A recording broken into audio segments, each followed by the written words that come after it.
讀緊做港澳近代商業豪門權謀歷史科普，絕不鼓吹任何博彩行為。博彩會引發巨額財務虧損、家庭破碎、係無恒身等嚴重危害。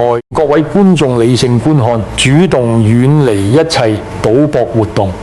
歡迎返嚟土哥全之解 EP13。上一集我講透一個定層真相，要靠膽魄、靠博弈、靠人情突圍，守業靠規則、靠隔險、靠制度穩盤，兩套思維完全相反，絕對唔可以運用。用聽完依然有一個最大疑惑，既然我要穩定，要風險隔離，要家族團結，點解我當年一定要將四房產業徹底拆開，劃分獨立賽道，而刻意令各房主營嘅生意完全唔一樣？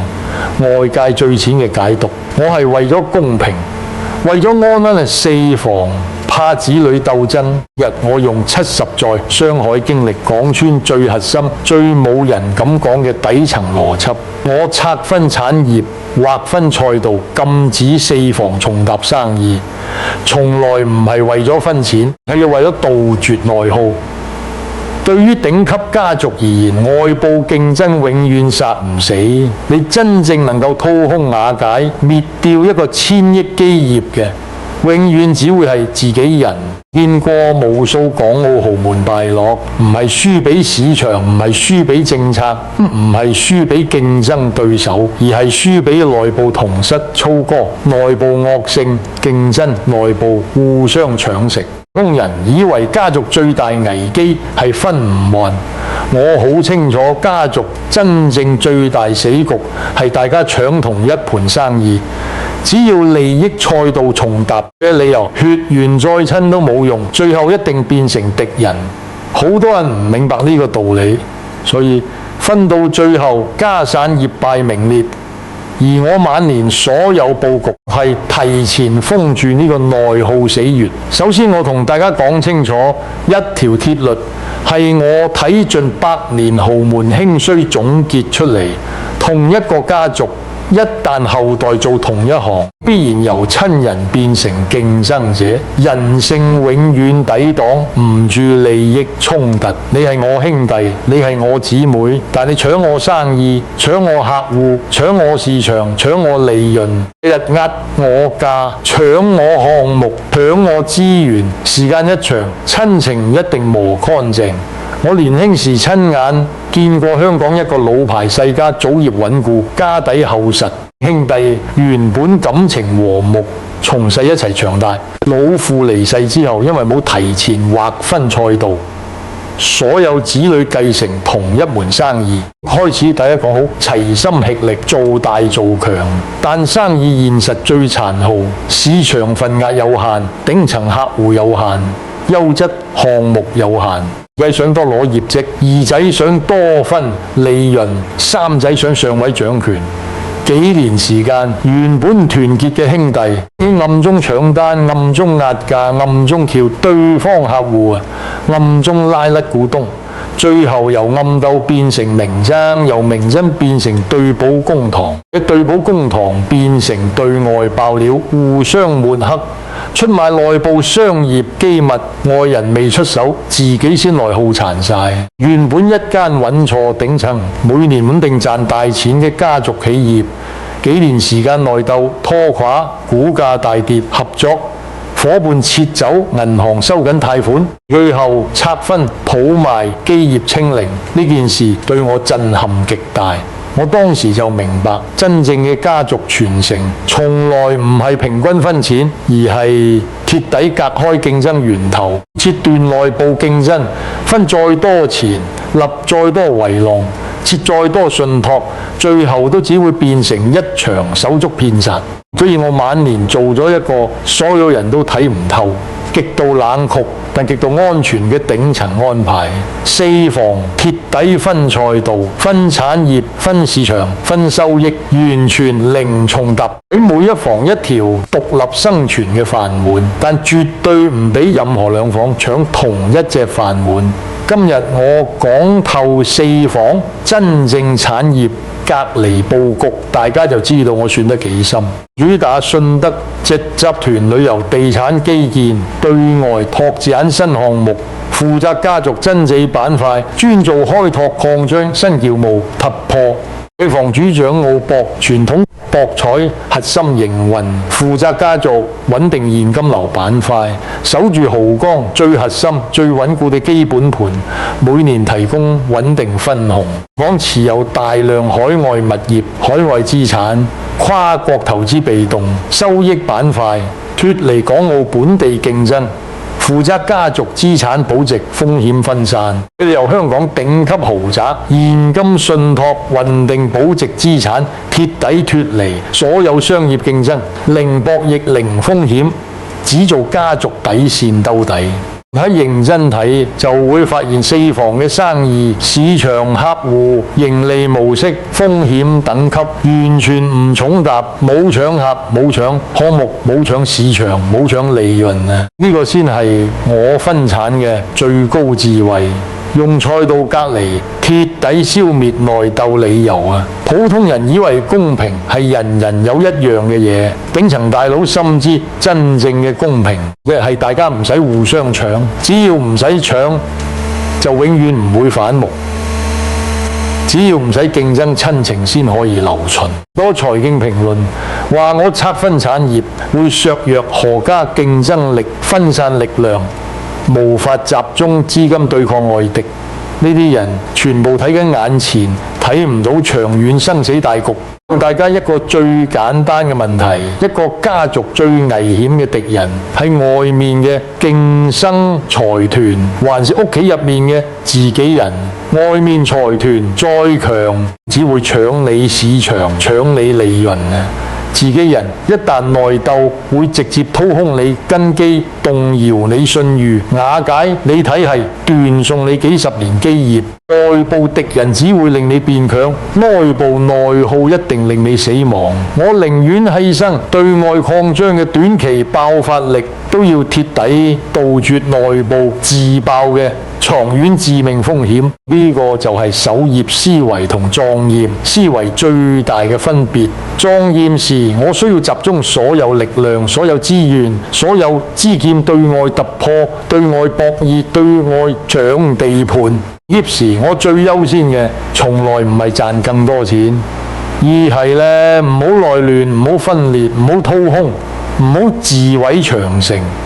仲有一個極少人看透嘅深層算計，賽道分開先可以實現真正嘅互相制衡、互相兜底。如果四房做同一盤生意，大家利益感定同一個市場，一旦行業下行、政策變動、市場大跌，四房一齊死，全族覆沒。而我而家嘅佈局係四個完全唔同嘅經濟體，四個獨立現金流，四套獨立風險體。喺博彩行業有波動，地產海外資產可以兜底，本地市場有風險，因為投資可以對沖嘅，拓展項目齊選，保值資產可以守住底盤，一條賽道出事，另外三條賽道穩住，何家就唔會塌。呢個叫多板塊風險對沖。普通人只見我分開，唔見我互補。除此之外，我仲封住咗一個最陰險、最容易擠入豪門嘅外部破綻。唔知外人挑撥離間，借何家打。何家商界最陰毒嘅手段，從來唔係正面競爭，而係挑動內鬥。一個家族後代有競爭，有利益重疊，有矛盾空間，外部資本、競爭對手、金融機構就會入場操作。邊房弱就扶持邊房，王強就打壓邊房，離間關係製造矛盾，挑動爭產制，做利潤風波，最後等你家族四分五裂，佢哋再低價收割核心資產，百年相戰，都係呢套玩法。我見得太多，所以我提前封死呢個漏洞。當四房完全零競爭、零利益衝突、零賽道重疊，外人根本冇風隙可以挑撥，冇矛盾，人哋就製造唔到矛盾。你冇爭搶，人哋就引導唔到爭搶；你冇內鬥空間，人哋就永遠無法借刀殺人、捐翁得利。呢個先係最高級嘅商業防託，唔俾地人任何切入點。好多人問我，既然要團結，點解唔將所有產業統一管理、集中掌控、齊心協力做大一盤生意？我講一句最真實、最殘酷嘅頂層真相：可以共富貴嘅人好少，共大權嘅人幾乎冇千億級別權力同利益擺喺眼前，冇任何人可以抵擋誘惑。你將所有人禁喺同一盤大生意，表面係團結，但係將所有人擺喺同一個博弈底局入面。今日和氣，明日爭權；今日合作，明日內鬥。與其日後手足反目，互相清算，一開始就劃清邊界，分開賽道，各安其位，各取所需。我呢一代人經歷過窮，經歷過爭，經歷過博弈，經歷過風雨。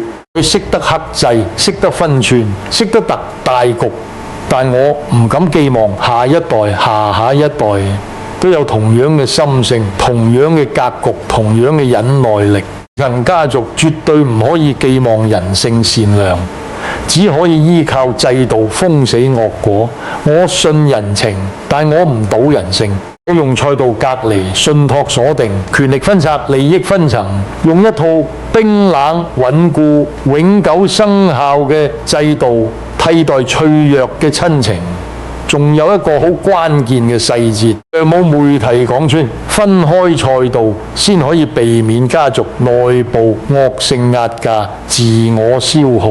如果四房都做地產，都做旅遊，都做博彩配套，日後拓展叫務一定會出現內部競價，為咗搶同一個項目、同一個客戶、同一個市場，自己人同自己人壓價，讓利消耗利潤。外人仲未賺你錢，你自己先將自己利潤壓到最低。豪門衰敗，好多時候唔係輸俾睇選，而係輸俾長期內耗、自我消耗。劃分唔同賽道，等每一房都有自己嘅專屬領域、專屬利潤空間、專屬生存土壤，大家各司其職，各守底盤，各賺各錢，不侵犯，共不搶食。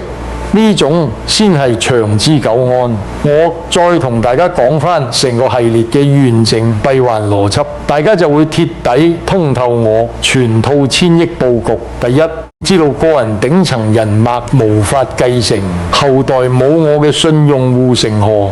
第二，從嚴思維唔適合守業，後代輸唔起，搏唔起，冒險唔起。第三，一繼承一定積怨，一定失衡，一定惹嚟聯合圍剿。第四，資產集中風險太大，一次失誤滿盤皆輸。第五，最致命嘅死穴，內部利益重疊，引發永久內耗。所以我先設立四大獨立信託，四分資產，分開賽道，隔離風險，互相制衡，互相兜底。世人只見我分產，我係慈父讓利，實際上我步步為營，層層設防，每一筆拆分都係為咗杜絕風險，穩定家族延續基業。我從來唔係分俾子女財富，我係幫子女隔開災難。好多普通人做生意、做家庭生意、全接手業，都犯同一個錯誤，以為一家人一齊做同一行，咁埋一齊就叫團結。其實冇明確邊界，冇賽道劃分，冇利益隔離嘅團結，最後一定變成爭奪，變成猜忌，變成反目。真正嘅頂層傳承智慧好簡單，利益可以共享啊，競爭絕對唔可以共存，可以一齊贏錢，但絕對唔可以一齊搶錢。呢句說話值得所有做生意、做家族傳承嘅人記一世。日 EP13，我徹底拆解完賽道隔離、杜絕內耗呢層隱藏佈局。下一集我會講成個系列最震撼、最肯服大家認知嘅一集。點解？我明知四房會有爭執，都絕對唔會立唯一繼承人。我刻意保留輕微爭議空間，先係何家最頂層、最恐怖嘅長遠制衡大局。呢種第一人稱頂層權謀拆解，記得點讚、轉發、訂閱、開啟小紅燈。評論區留低你嘅睇法。家族最大嘅敵人係外敵還是內耗？熱度最高留言，我會專門開長片深度拆解。本內容僅作港澳近代商業歷史科普，不認可任何博彩行為，彩存在嚴重財務風險與家庭危害，請所有觀眾遠離一切形式賭博。